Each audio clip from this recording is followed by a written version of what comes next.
Hoy vivimos un momento diferente.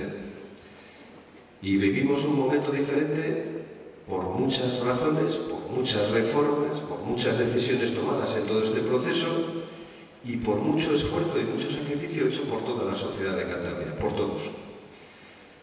Y por apuestas acertadas, como la que hizo Nissan en su momento y el gobierno a su lado.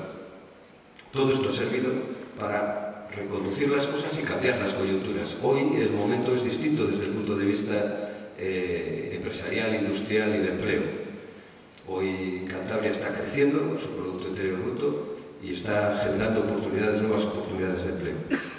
Y el compromiso que hoy hemos adquirido en relación con la voluntad que tiene Nissan en Los Corrales en cuanto a conseguir nuevos proyectos que requerirán nuevas inversiones para responder en los parámetros de productividad que se les va a exigir a todos, pues el Gobierno ha dado una vez más el paso adelante sin dudarlo.